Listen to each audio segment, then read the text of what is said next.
Makhluk hidup dan lingkungannya. Nah, apa sih pengertian lingkungan? Nah, pengertian lingkungan yaitu adalah segala sesuatu yang ada di sekitar manusia yang mempengaruhi perkembangan kehidupan manusia secara langsung maupun secara tidak langsung.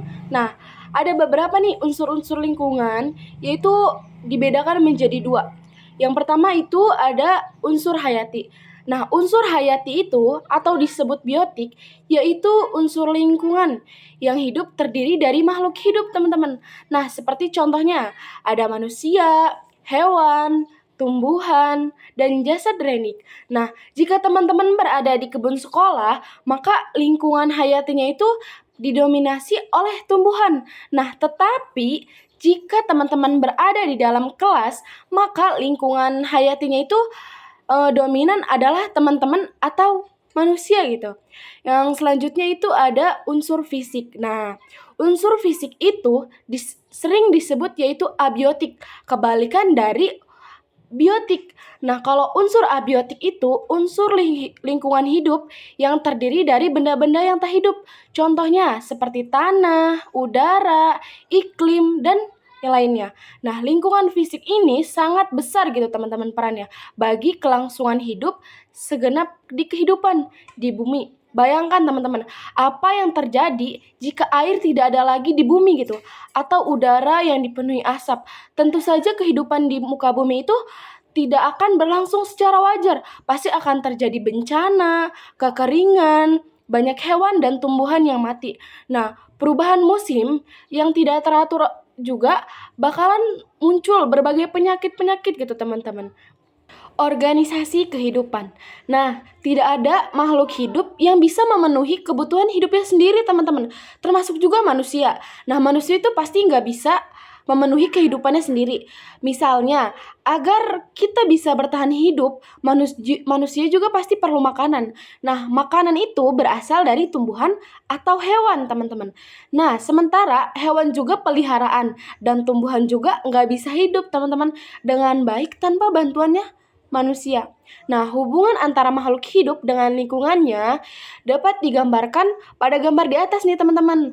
Sebagai berikut contohnya, ada individu, populasi, dan komunitas, dan ekosistem.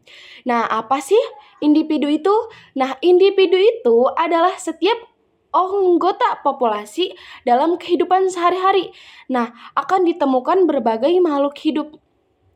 Terkadang kita juga pasti akan sulit gitu dalam menentukan individu dalam sekelompok organisme. Contohnya, memisahkan individu rumput dari lapangan rumput atau individu bambu dari serumpun bambu gitu teman-teman. Namun teman-teman harus ingat gitu bahwa individu itu selalu bersifat tunggal. Nah, tunggal itu artinya satu ya. Berarti contohnya gini, seorang manusia. Nah, itu berarti bersifat satu. Seekor tikus, seekor harimau, dan seekor burung. Selanjutnya yaitu pada gambar di atas ada populasi. Nah, kalau populasi itu teman-teman, kumpulan makhluk hidup sejenis yang tinggal di suatu tempat. Nah, yang dimaksud sejenis ini yaitu mempunyai persamaan sifat morfologi atau fisiologi gitu. Dan dapat mengadakan perkawinan secara alamiah dan menghasilkan keturunan.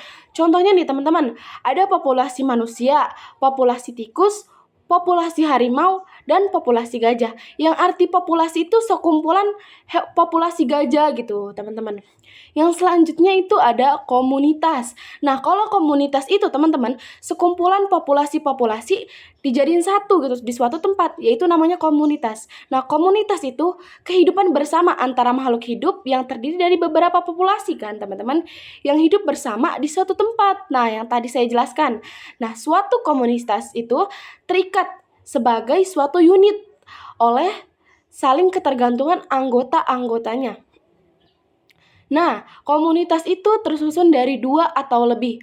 Nah, komunitas juga dibedakan menjadi 2 macam nih teman-teman.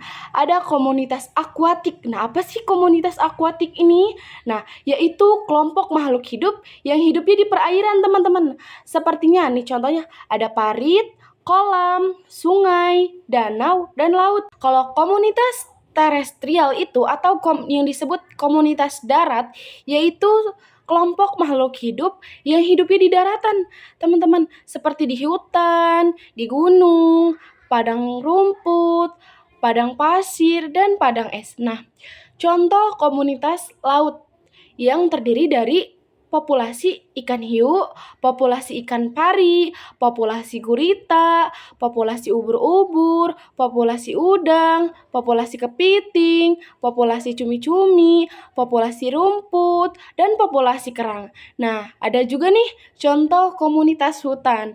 Nah, contoh komunitas hutan itu terdiri dari populasi pohon pinus, populasi alang-alang, populasi pohon cemara, populasi harimau, populasi rusa, dan yang terakhir itu ada populasi gajah. Nah, selanjutnya itu ada ekosistem. Nah, pada gambar di atas itu adalah ekosistem adalah hubungan makhluk hidup dengan lingkungannya, teman-teman. Nah, ekosistem itu ditempati oleh banyak jenis makhluk hidup yang disebut komponen biotik. Yang tadi saya jelasin ya, teman-teman. Komponen biotik itu contoh yaitu manusia, hewan, dan tumbuhan. Nah, ekosistem juga ditempati oleh benda mati, yaitu yang sering disebut abiotik. Nah, contohnya yaitu suhu, kelembapan, sinar matahari, dan mineral atau yang sering disebut air. Nah, ekosistem juga dibedakan menjadi ekosistem alam. Nah, ekosistem alam itu ekosistem yang terbentuk dari sendirinya gitu, teman-teman, atau secara alami. Nah, contohnya danau, sungai, padang rumput, padang pasir, dan yang terakhir itu ada hutan. Nah, yang selanjutnya ekonomi buatan. Ekonomi buatan yaitu ekosistem yang sengaja dibuat gitu, teman-teman, oleh manusia. Itu sawah, ladang, kolam, dan akuarium. Hubungan antar makhluk hidup. Nah, hubungan antar makhluk hidup itu khusus antar makhluk hidup sering disebut yang namanya simbiosis. Nah, simbiosis itu yang pertama ada simbiosis mutualisme. Nah, simbiosis mutualisme itu artinya yang satu untung, yang satu juga untung nih, teman-teman. Contohnya simbiosis antara kerbau dengan burung jalak. Nah, burung jalak itu memperoleh makanan berupa serangga kecil yang menempel pada si tubuh kerbau. Sedangkan si kerbau ini diuntungkan dengan hilangnya serangga-serangga kecil gitu, teman-teman, yang mengganggu tubuhnya.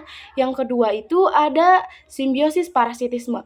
Nah, simbiosis parasitisme itu yang satu untung, yang satunya rugi, teman-teman. Nah, ada contohnya nih, teman-teman. Yang pertama, tanaman benalu yang menempel pada pohon lain, benalu juga yang menempel pada tanaman inang akan juga menyerap makanan yang dihasilkan tanaman inang, teman-teman.